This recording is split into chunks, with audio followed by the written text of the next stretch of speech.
Professeur Didier Raoult, sur quel grand principe faut-il s'appuyer pour s'occuper des malades du Covid? Déjà, moi, je souhaite d'abord à tous ceux qui me regardent une bonne année 2021 dans laquelle j'espère que on naviguera dans le calme plus que dans l'année 2020 et dans lequel on n'aura pas tous les jours un drame, dit tous les jours la promesse d'un miracle. Moi, je ne crois pas au drame et je ne crois pas au miracle.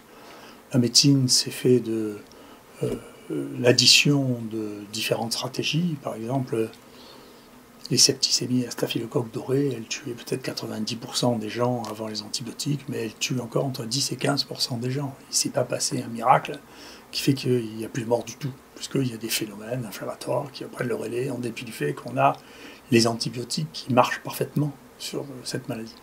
Donc, cette espèce de simplification extrême qui est probablement due à l'usage des télévisions fait que tout est oui ou non. Donc, est-ce que le vaccin protégera 100% des gens ou est-ce qu'il va en tuer des quantités? Est-ce qu'un médicament va marcher dans 100% des cas? Tout ça, c'est des fantasmes non médicaux. D'accord? Donc la médecine, c'est d'abord le soin.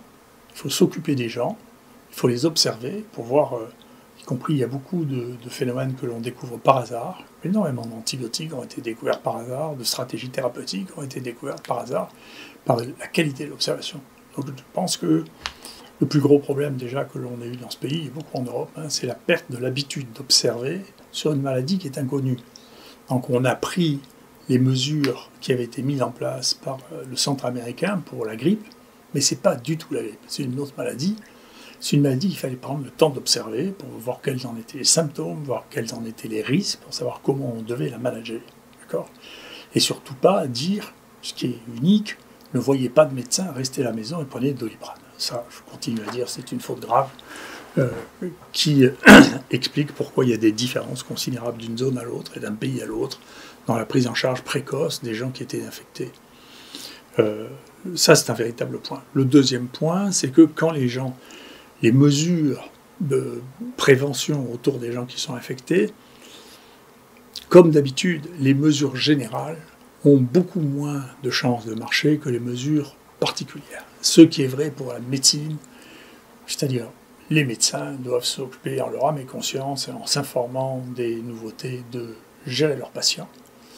Et la prévention, c'est d'abord, et maintenant on le sait, c'est très clair, ça allait de soi, mais les gens qui sont malades contaminent leur famille. C'est pas en se baladant dans la rue qu'ils attrapent le Covid.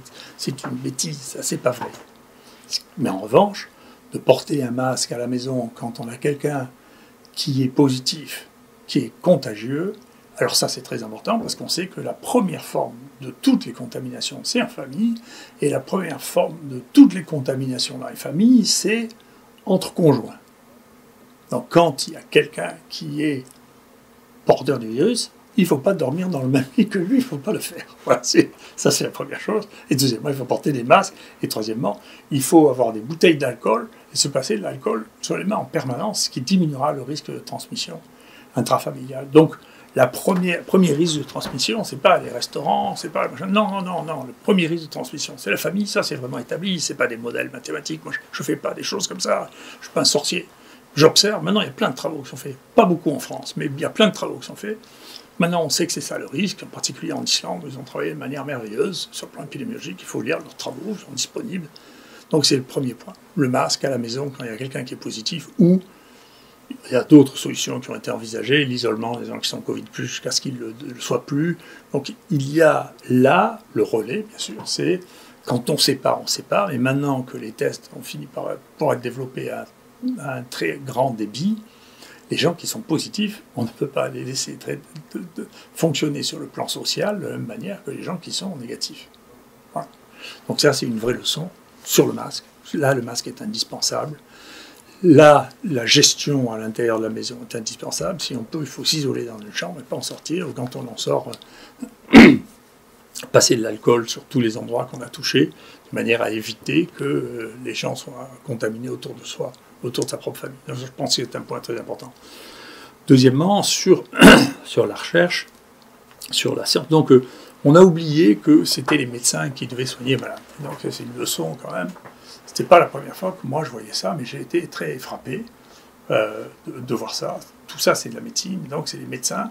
Et donc pareil pour la recherche c'est une affaire de pratique.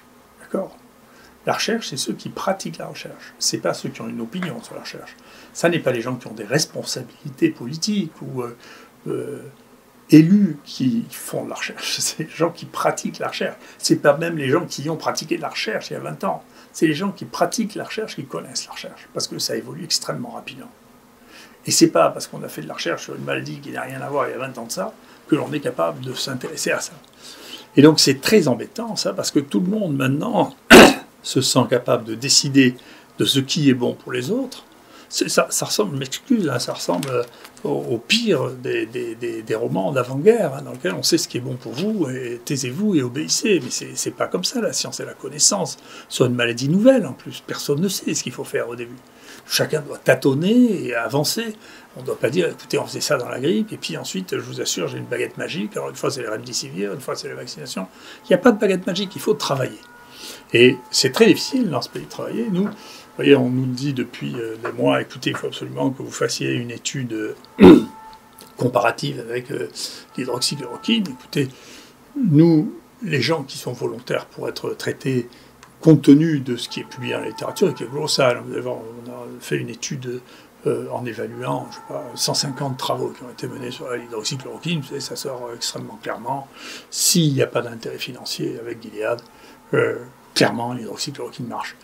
Mais si on peut aider en comparant des groupes de gens qui ne sont pas convaincus avec des gens qui sont convaincus, on a envoyé 2 CPP, c'est-à-dire d'évaluation par le comité de présélection des personnes sans demander d'argent, qui ont été firés. Et dans un des CPP, il n'y a 0 personne qui ait fait de la recherche. Et ils nous ont dit qu'on n'était pas compétent en recherche clinique. Dedans, il y avait 2 professeurs de maladies infectieuses qui demandaient le CPP, et le type a eu le culot de leur dire qu'ils ne savaient pas faire de la recherche clinique.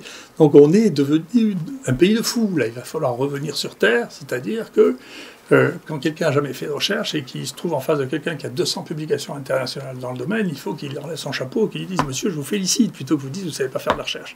Mais vous voyez que cette situation donne un sentiment de pouvoir disproportionné à des gens qui ne savent pas de quoi ils parlent, qui est extrêmement inquiétant.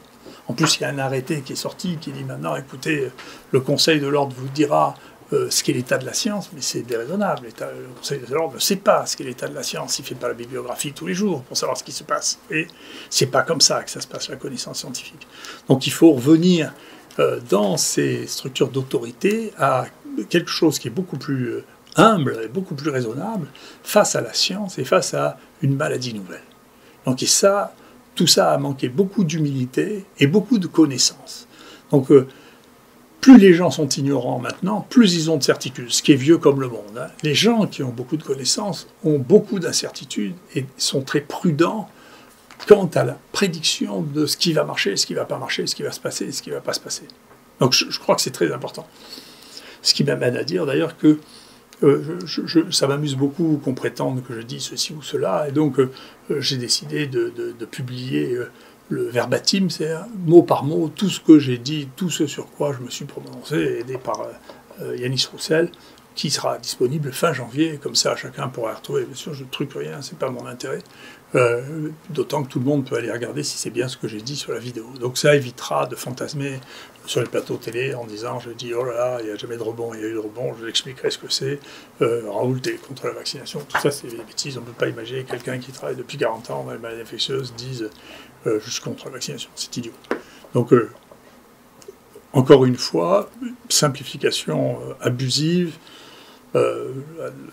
travestissement de ce que les gens racontent ne remplace pas la connaissance scientifique et ne remplace pas le soin. D'accord ? Donc, moi, je souhaite que les gens soient aussi bien soignés ailleurs que ce qu'ils le sont à l'IHU, ou quand les gens se présentent et qu'ils ne sont pas directement hospitalisés ou directement en réanimation, la mortalité est de l'ordre de 1 pour 1000 quand ils sont traités ici, ce qui en fait la mortalité la plus basse de tous les travaux qui sont rapportés, sur lesquels on est en train de travailler. Malheureusement, la prise en charge est parfois encore tardive à cause de ces consignes qui ont été données et qu'il faudra changer. Et la moitié des gens qui rentrent en réanimation rentrent en réanimation pour commencer leur prise en charge. C'est-à-dire que jusqu'à la réanimation, ils n'ont pas eu de prise en charge. Et donc c'est ça le problème de la mortalité. Mais même avec ça, globalement, la perte d'espérance de vie des gens qui sont morts au CHU de Marseille, pas qu'à l'IHU, au CHU de Marseille, est de 3 ans. C'est-à-dire qu'en moyenne, les gens qui sont morts sont des gens qui avaient une espérance de vie très faible. Et la moyenne de perte d'espérance de vie est de 3 ans, sur un travail qu'a fait Stéphanie Gentil ici, qui est très remarquable. Donc voilà ce qu'est l'enjeu. Donc c'est pas dramatique, il faut s'occuper des gens, et si on s'occupe des gens, ça diminue encore la mortalité, ça diminue la perte d'espérance de vie. On le voit d'ailleurs, il y a des différences considérables en Europe. Je vous conseille encore de voir Euromomo. Vous verrez aussi bien les courbes épidémiologiques. Il y en a qui ont un pic, il y en a qui n'ont pas de pic du tout. Il y en a qui ont 2 pics. Il y a des pays dans lesquels il y a plus de morts cette année que les années précédentes. Il y a des pays dans lesquels, la moitié des pays d'Europe, il n'y a pas de mortalité visible. Donc tout ça n'est pas, il n'y a pas quelque chose de simple qui est l'épidémie Covid-19 qui touche les gens, qui donne un rebond et qui tue de manière effroyable à tous âges. Tout ça n'est pas vrai. Voilà, il faut revenir sur Terre, regarder les données. Et ça ne se règle pas sur un plateau de télévision avec quelqu'un qui vous interrompt et qui croit mieux savoir le métier que vous faites contre toute évidence. Voilà. Donc en pratique, ce que l'on sait, c'est que le traitement précoce est essentiel. On sait que, y compris nous, ce que l'on met en place, c'est la prise en charge précoce des anosmies, c'est-à-dire les gens qui ont perdu l'odorat. On pense qu'il faut les rééduquer très vite. On a mis un tuto en place, mais bien sûr, on peut aller voir un ORL pour ça. Il faut vite réhabituer le nez à percevoir les odeurs, sinon la partie du cerveau qui s'occupe de ça s'éteint. On le voit physiquement. Et une fois qu'elle est éteinte, je ne sais pas si c'est aussi facile à rallumer que si on empêche qu'elle s'éteigne. En tout cas, nous, c'est ce qu'on pense pratiquement avec nos amis ORL. Je sais qu'il y a une très bonne équipe de jeunes ORL là, qui est en train d'évaluer ça, cette rééducation, contre la corticothérapie, la cortisone intranasale, qui aussi là, ne présente pas de danger, contre la cortisone par voie générale.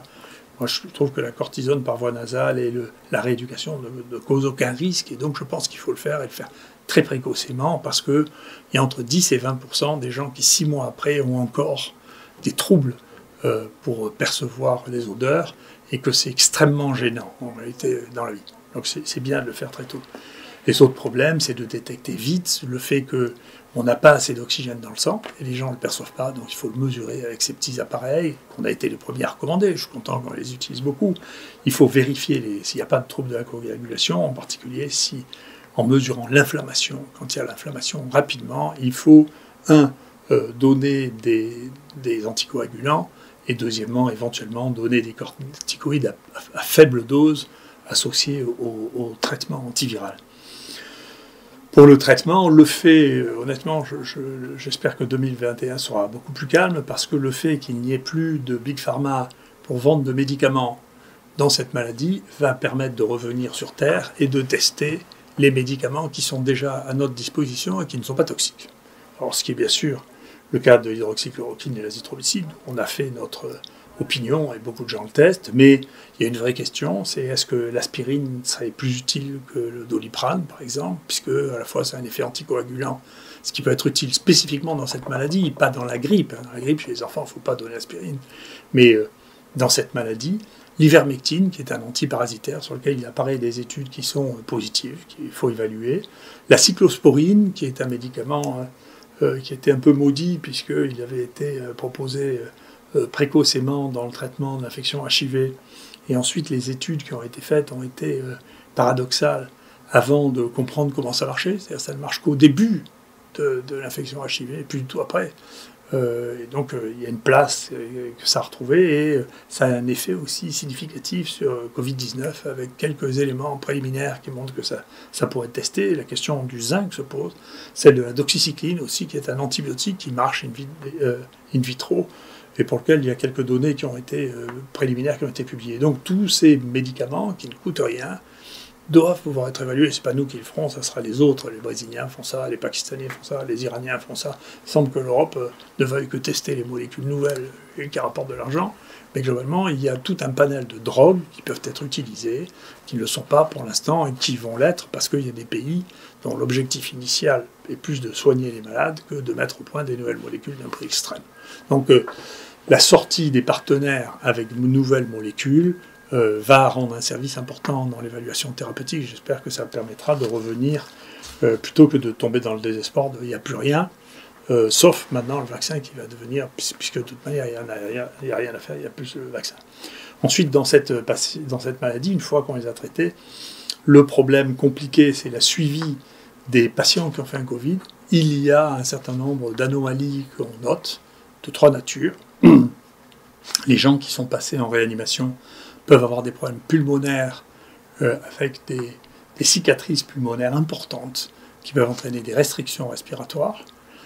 Heureusement, pour ce qu'on a vu pour l'instant, il y en a moins que ce que l'on craignait, mais il y en a. Deuxièmement, ce qui apparaît le plus fréquent, c'est les troubles, la persistance de l'anosmie et les troubles neuropsychiatriques, avec des difficultés à la concentration, des pertes de mémoire, sur lesquelles on peut espérer que les neurologues vont investir brutalement parce que ça correspond à une partie importante de la population. Moi, je souhaite que l'IHU de la Pitié se précipite sur ce sujet. Si on peut le faire ensemble, on le fera très volontiers.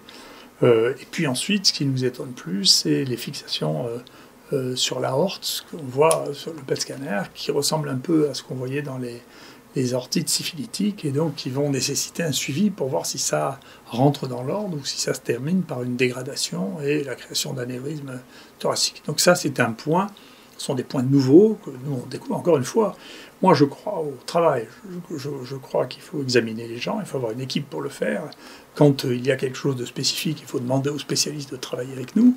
On ne peut pas déclarer qu'on connaît la maladie d'un bureau sans voir les malades au jour le jour. Et on découvre tous les jours des choses nouvelles.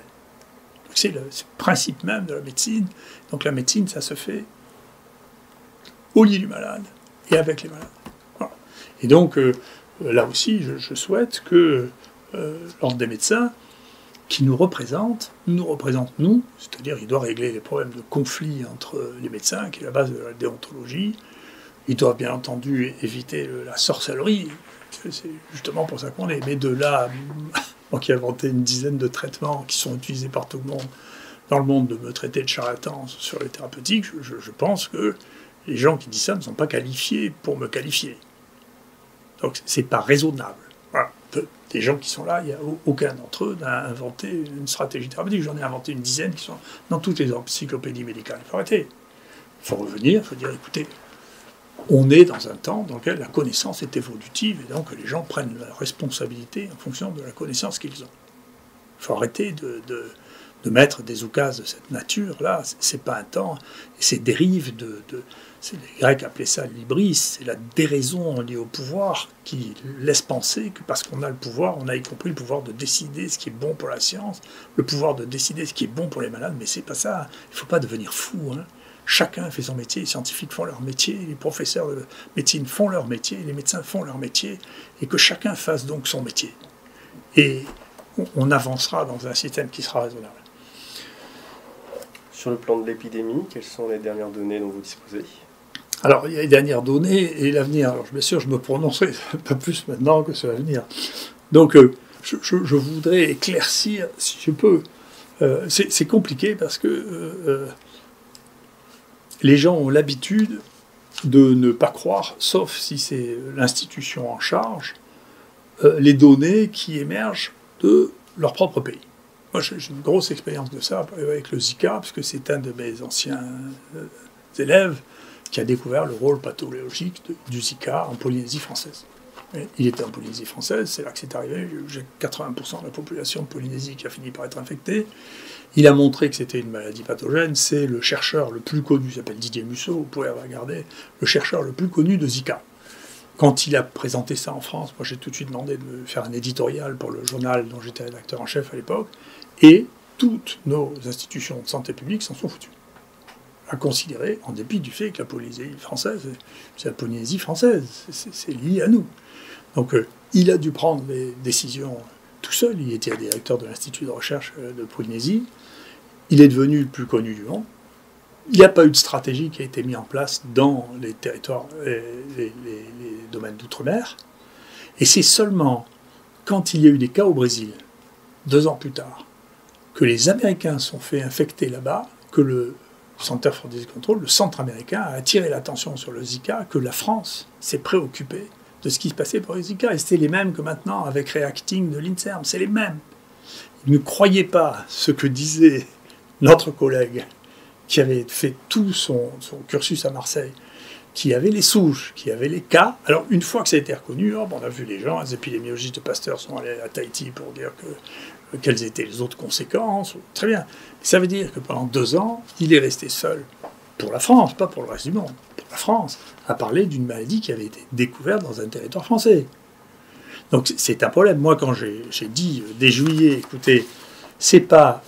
Les gens pensaient, parce que les gens pensent que j'ai besoin d'être de mauvaise foi. Vous savez, pour reconnaître que je suis trompé, je n'ai pas d'état d'âme. Hein. Mais quand, en juillet, je suis revenu en juillet pour faire séquencer les génomes de ce que nous voyions, parce que nous voyions apparaître une nouvelle épidémie, ce qui me surprenait. Je n'ai pas l'habitude de voir des épidémies avec rebond. Je n'ai pas d'exemple de ça. Et donc je suis très surpris. Quand il se passe un truc comme ça, généralement, c'est un mutant. D'accord ? Donc je suis revenu pour ça. Et vous voyez, ici... Vous avez la couleur des mutants de la première épidémie et ici la couleur des mutants de la deuxième épidémie. C'est très différent, c'est pas les mêmes. Donc on a pu maintenant tracer, on a envoyé le papier, on a pu tracer l'origine du début de cette épidémie qui vient d'Afrique du Nord, vient d'Afrique, hein, elle a commencé en Afrique subsaharienne. On a vraiment la séquence avec les génomes, et puis ensuite au Maghreb, et puis ensuite à Marseille. Et elle n'a duré que jusqu'en juillet, et elle n'a pas diffusé hors de cette zone-là. C'est pas ça a donné des formes très peu graves et qui n'ont pas diffusé au-delà de cette zone-là. Mais on ne sait pas pourquoi. Ce mutant, c'était bien un mutant ou un variant, mais il était suffisamment différent pour qu'on l'identifie. Et deuxièmement, il n'avait pas de vitalité. Et puis on a eu, à la fin de ça, et qui a commencé vraiment à flamber à partir de septembre, un autre variant qu'on appelle le 4, qui est celui qui a causé, vous voyez en bleu, là, qui est celui qui a causé toute l'épidémie jusqu'à maintenant et qui continue à sévir maintenant, qui cause encore 50% des cas qu'on voit actuellement. D'accord ?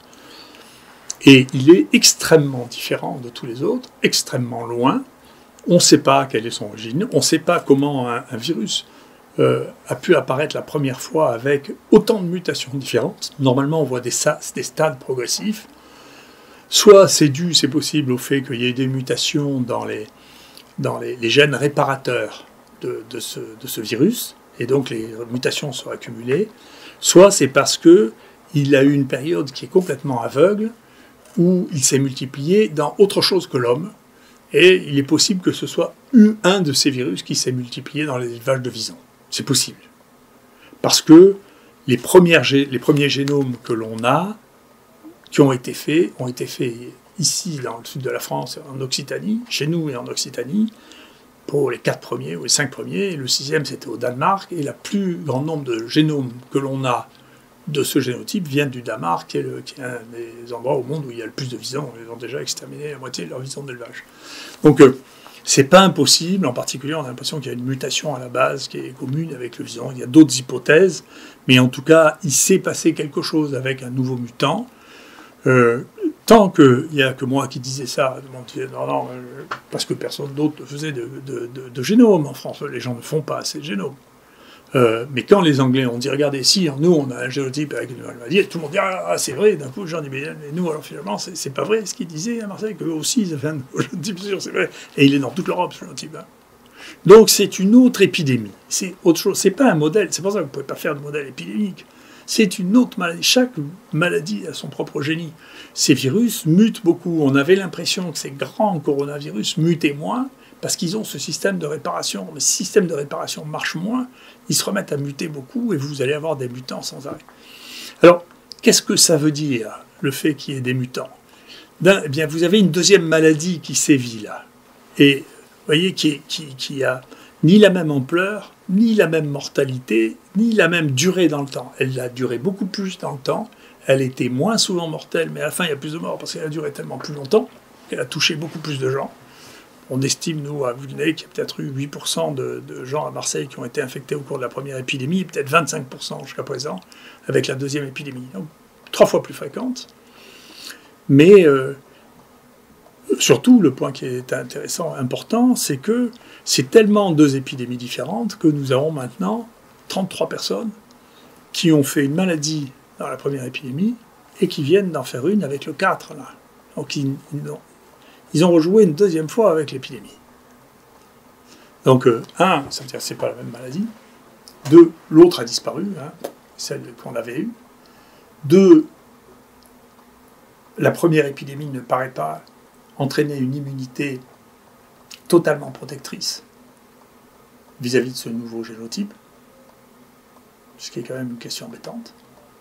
Ça veut dire que si la maladie naturelle ne donne pas une protection suffisante contre les variants, ce qui avait été suggéré pour les autres coronavirus endémiques, c'est embêtant. C'est-à-dire qu'il va falloir repenser que le vaccin, je vais en reparler, va nous aider, mais ça ne va pas régler tous les problèmes. Il va falloir soigner les malades, il va falloir les détecter, soigner les malades et avoir des politiques de prévention qui soient intelligentes et pas émotives. Donc il va revenir à la besogne. Vous avez qu'à relire La peste de Camus. Ça fera le plus grand bien. C'est un livre magnifique et vous verrez, il soigne les gens. Enfin, ils ne savaient pas comment les soigner, mais on les soigne. On incise les abcès, on les soigne, on les prend en charge. Et puis l'épidémie s'arrête à un moment. Il n'y avait pas de... Parce que les épidémies sont comme ça, elles montent, elles descendent, et les raisons sont mal connues. Mais en attendant, les patients, on les soigne individuellement. Donc ça, c'est le problème. Nul n'est prophète en son pays, ça je le sais bien. Mais enfin là, je pense que vraiment l'État s'est rendu compte qu'il y avait un déficit profond de séquences génomiques, parce qu'ils se sont rendus compte qu'ils en faisaient 10 fois moins que les Anglais. Et comme c'est ça le critère, c'est... finalement, nous, peut-être qu'on a fait des bêtises, mais les autres le font aussi. Si les autres le font aussi, c'est pas très grave. On est même plus sûr que c'est une bêtise. Mais si les autres le font pas, là, on comprend que il se passe quelque chose. Alors, si vous voyez le nombre de séquences qu'on a en France, à côté du nombre de séquences qu'il y a en Angleterre, le nombre de séquences qu'il y a au Danemark, ou au nombre de séquences, c'est gênant. Donc il faut faire des séquences. Je pense qu'au plus haut niveau, les gens sont maintenant lucides sur le fait qu'il y a un fantastique retard sur le génome. Là, encore une fois, c'est parce que je pense que le conseil scientifique manque de science. Donc on a manqué de médecine, on a manqué de science. La science, c'est ça. C'est qu'on surveille, on n'a pas d'opinion sur une maladie qu'on ne connaît pas, on surveille, on travaille, on fait tous les jours, on multiplie les génomes. Et si les autres s'étaient mis à multiplier les génomes, et s'il y avait une analyse quotidienne des génomes, on ne ferait pas dire à nos responsables des bêtises, les mutants ça n'existe pas, il n'y en a pas, pour après se rendre compte qu'en réalité, depuis juillet, on est en plein dans une nouvelle maladie avec des nouveaux variants. Mais maintenant, on le sait, ça va.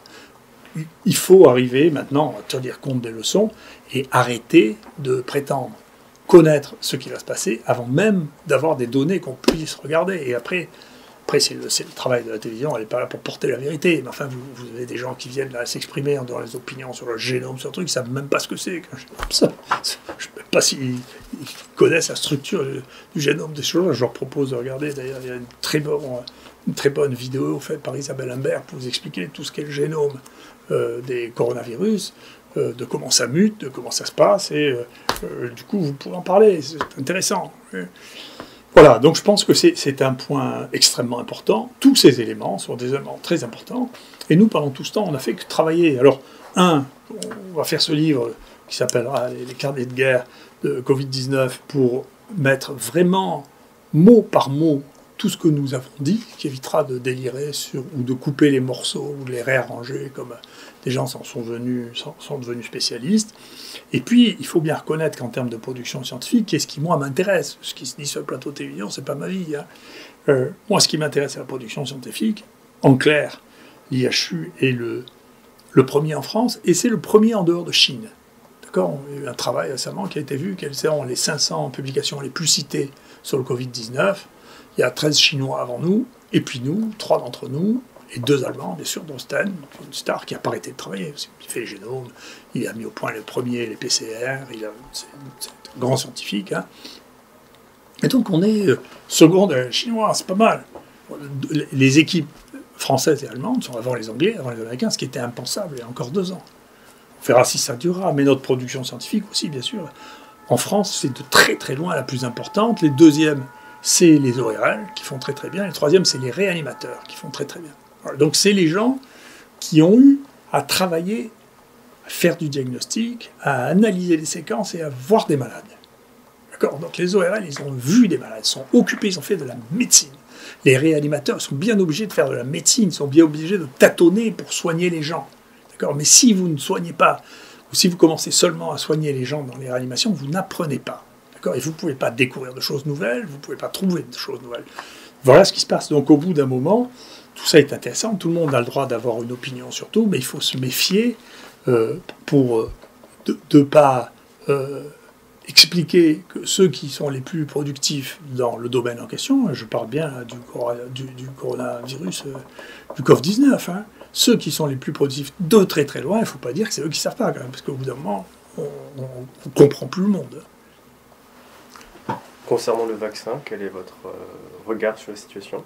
Écoutez, les vaccins, moi là aussi j'ai écrit un livre sur les vaccins il y a un peu plus longtemps, qui a été mal compris, je le regrette, parce qu'on vit dans un monde, en particulier c'est une des raisons pour lesquelles je ne veux plus aller sur les plateaux de télévision, dans un monde qui est trop binaire pour moi, c'est trop, est-ce que c'est toujours bon ou est-ce que c'est toujours mauvais ? Bon, comme il n'y a jamais rien qui est comme ça, tout est une question en médecine de rapport bénéfice-risque. Si on veut discuter intelligemment avec moi, je suis d'accord. Si c'est pour avoir des discussions avec des imbéciles qui me disent alors vous êtes pour, vous êtes contre, je ne le fais plus. Voilà. Donc ça m'est arrivé une fois, je suis sorti sidéré là aussi, les gens qui me donnaient des leçons de science sur les maladies infectieuses, je suis resté un peu scotché, hein, et avec une arrogance qui m'a laissé pantois. J'en ai vu des oiseaux, enfin ça c'est assez extraordinaire. Donc en pratique, les vaccins font partie de notre arsenal. Certains des vaccins marchent presque toujours très très bien dans notre histoire. Ce sont les vaccins contre les toxines, le tétanos, la diphtérie. Ce sont les vaccins contre les maladies très immunisantes. C'est-à-dire les maladies de l'enfance qu'on ne faisait qu'une fois. Pour celles-là, on a des vaccins qui marchent très bien, qui ont toujours très bien marché. D'accord ? Parce que c'est facile. L'infection naturelle donne une immunité totale et définitive. Oui. Moi, malheureusement, je suis âgé, donc j'ai fait une rougeole naturelle d'avant le vaccin. C'est pas la peine de me revacciner. Vous, qui avez reçu le vaccin contre la rougeole, c'est pas sûr qu'il ne faille pas vous revacciner à un moment parce que l'immunité par le vaccin n'est pas aussi bonne que l'immunité naturelle. Mais elle est bonne parce qu'elle limite quelque chose qui existe déjà. Dans les maladies dans lesquelles il n'y a pas peu d'immunité, où l'immunité est mauvaise, et qui donnent des maladies récurrentes chez la même personne, les vaccins sont soit impossibles, soit relativement peu efficaces. Alors, ça fait partie de l'arsenal de prévention. Le vaccin contre la grippe, s'il a été éradicateur depuis le temps, on le saurait. Mais il diminue le nombre de grippes, peut-être que dans un certain nombre de cas, on a des grippes moins graves, mais on sait bien que ce n'est pas un vaccin parfait, parce que c'est pareil, les virus de la grippe mutent, changent, que le vaccin marche de moins en moins bien au fur et à mesure qu'on vieillit, c'est-à-dire que notre immunité diminue, et donc tous les 10 ans, le pourcentage de gens protégés par une vaccination contre la grippe diminue. Parce que notre immunité ne réagit pas de la même manière chez nous et chez les enfants de 5 ou 6 ans qui ont une immunité d'enfer et qui ont des réponses immunitaires extraordinaires. Donc tout ça est compliqué. Après, donc la question qui se pose pour le vaccin, ici comme d'habitude, et je vous le dis tout de suite, bien sûr, dès que une stratégie vaccinale sera mise en place, nous participerons ici à l'IHU à faire des vaccins, bien sûr. Il suffit de nous demander, on fait des vaccins pour toute une quantité de maladies, on fera pour ça là aussi. Après, la question c'est quel est le bénéfice et quel est le risque. Le bénéfice, pour l'instant, les conditions dans lesquelles il a été testé, ça correspond aux souches qui ont été testées. Est-ce que, alors que l'infection naturelle ne protège pas contre les mutants circulants, la vaccination pratiquée avec les virus qui circulaient à ce moment-là va protéger contre les virus qui circulent maintenant? C'est une question à laquelle je ne sais pas répondre. Donc, peut-être que ça diminuera la gravité, peut-être, mais je ne sais pas répondre parce que cette question-là n'a pas été testée. La deuxième, donc, ça c'est une chose, mais si ça peut diminuer la circulation d'un certain nombre de variants, tant mieux. On fera le point au bout d'un moment, pour l'instant, ce point-là, on ne peut pas le faire. Il faudra du temps pour le faire. Donc la deuxième question, c'est est-ce qu'il y a un risque? Les risques qui ont été évalués, personnellement, je pense que la plupart d'entre eux ne présentent pas de risque à court terme. À moyen et à long terme, personne ne peut le savoir sur des formes nouvelles. Donc autant les vaccins inactivés qu'on connaît ou ceux qui sont liés aux adénovirus qui ne sont pas réplicants, ceux-là, on a évalué les effets secondaires qui sont ni plus ni moins ceux des autres vaccins et il ne s'est pas passé de choses trop extraordinaires. Donc je ne vois pas trop le risque qu'ils comporteraient. Les vaccins avec mRNA, je suis plus prudent parce que c'est quelque chose qui est entièrement nouveau. Donc quelque chose qui est entièrement nouveau, les effets à moyen et long terme, on est incapable de les prédire. On ne sait pas le faire. Donc à choisir, je reconnais que je suis plus ouvert aux vaccins qui ne sont pas les vaccins à ARN messager qu'aux vaccins à ARN messager. C'est mon point de vue. Après, le vaccin, ça ne veut rien dire. Il y a 200 vaccins qui sont en cours d'évaluation actuellement. Donc dedans, il y en a qui seront meilleurs que d'autres, il y en a qui seront plus agressifs que d'autres. Mais pour l'instant, je ne trouve pas qu'il y ait un risque particulier ou un risque à redouter dans les médias à faire des vaccins. Donc il n'y a pas de raison de faire la guerre à des vaccins tels qu'ils existent maintenant. Il y en a d'autres qui vont arriver rapidement. Est-ce que ça est la baguette magique qui va arrêter l'épidémie? Je ne le crois pas non plus. Donc je ne sais pas quantifier le bénéfice. Je n'ai pas l'impression qu'il y ait un risque majeur avec ces vaccins. Je ne crois pas. Après, encore une fois, on ne prédit rien du tout, en particulier sur les choses inconnues. Alors, moi, je suis d'une prudence extrême. Je ne sais pas du tout. Donc voilà. Donc la position de la France dans cette situation, vous voyez, j'essaie d'être objectif, même quand aucun de nous n'est parfaitement objectif. Elle n'est pas si mauvaise que la France y aille, mais pas en se ruant dessus avec la première génération de vaccins. Ça paraît dans l'état de la connaissance assez raisonnable. On va bien voir, les Israéliens en font par millions, les Américains en font par millions, les Allemands en font par centaines de milliers.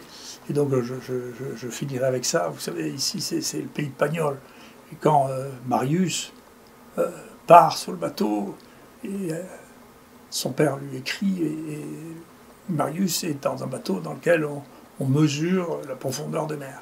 Et César dit à son fils Marius, fais attention à toi, laisse un peu mesurer les autres. Et donc je pense que c'est bien de faire comme ça, voyons avec les choses nouvelles déjà ce qui se passe ailleurs, avec prudence, avançons tranquillement, et surtout préoccupons-nous de ce que nous savons faire, soigner les malades, les détecter, et faire les règles d'hygiène de base, se passer 20, 30, 100 fois. Moi, je dois me passer 100 fois les mains à l'alcool par jour et je n'ai pas attrapé pour l'instant le Covid-19 alors que je suis au cœur du séisme. Ça va bien. Donc, le masque, quand on parle avec quelqu'un qui est infecté, bien sûr, ça va de soi. Le passage des mains à l'alcool en permanence. Et si quelqu'un chez vous a et Covid+, il faut que vous le traitiez comme nous, on le traite dans nos chambres en isolement. Qu'il essaie de pas trop sortir, et s'il doit sortir, il faut qu'il mette un masque, et il faut que vous parliez un masque quand vous truc, et il ne faut pas dormir dans le même lit que quelqu'un qui est positif, parce que ça marche vraiment, la transmission, là, on ne peut pas l'arrêter. Merci beaucoup.